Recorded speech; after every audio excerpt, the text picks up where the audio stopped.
Halo, selamat pagi. Assalamualaikum warahmatullahi wabarakatuh. Salam sehat untuk kita semua.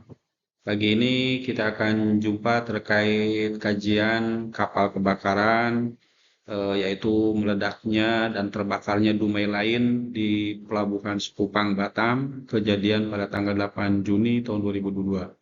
Maksud saya membawakan ini supaya jadi bahan pembelajaran untuk kita semua.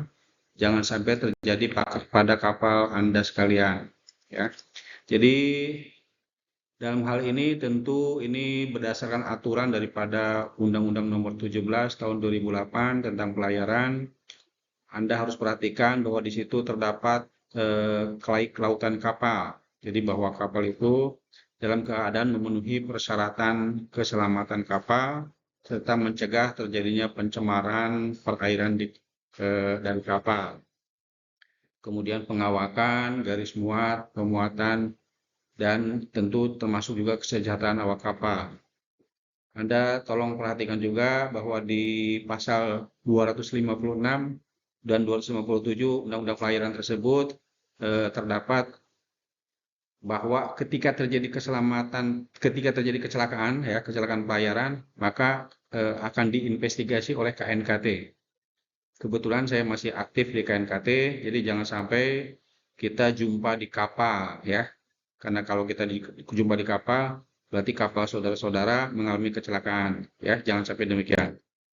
Nah, ini kapalnya ketika cantik, ya, ketika masih utuh, bagus, terlihat seperti ini. Anda bisa lihat, ini kapal seutuhnya terbuat dari aluminium, ya. Bahannya itu materialnya terbuat dari aluminium dan kelihatan sangat cantik sekali kan. Ini speed kapal ini bisa mencapai 34 knot ya dengan 4 mesin.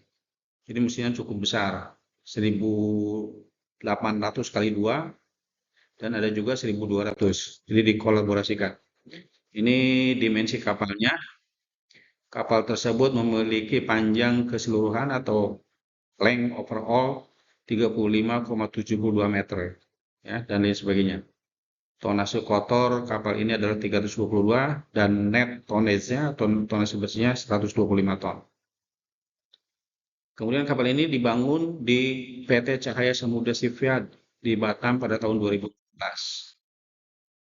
Kemudian kronologi kejadian ini saya tidak bacakan, nanti Anda bisa pelajari saja. Ini adalah contoh kronologi kejadian ya. Dan tadi saya harap jangan sampai kecelakaan ini terjadi atau terulang di kapal Anda ya. Jadi ini adalah tentunya jadi lesson learn atau bahan pembelajaran supaya proses atau kecelakaan ini tidak terjadi di kapal Anda. Ini formasi kapal ya. Kapal ini di pagi hari ikat di bui. Jadi kapal ini ikat di bui dengan posisi kebetulan satu perusahaan.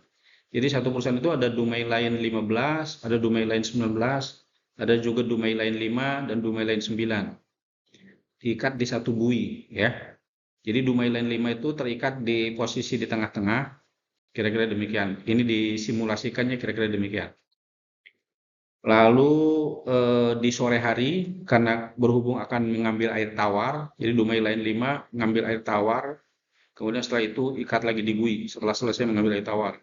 Dan kebetulan Dumai Line 15 ini terikat di paling luar ya, paling luar. Kemudian Dumai Line 5 ada di tengah-tengah ya, jadi tengah-tengah ada di antara Dumai Line 11 dan Dumai Line 9. Yang terjadi kecelakaan itu di Dumai Line 5 ya, Dumai Line 5. Jadi Anda lihat posisinya berada di tengah-tengah. Ini biasa kan ketika satu perusahaan kira-kira demikian. Jadi setelah mengambil air tawar, kembali ke posisi tersebut, ya. Jadi jangan sampai terulang di kapal Anda.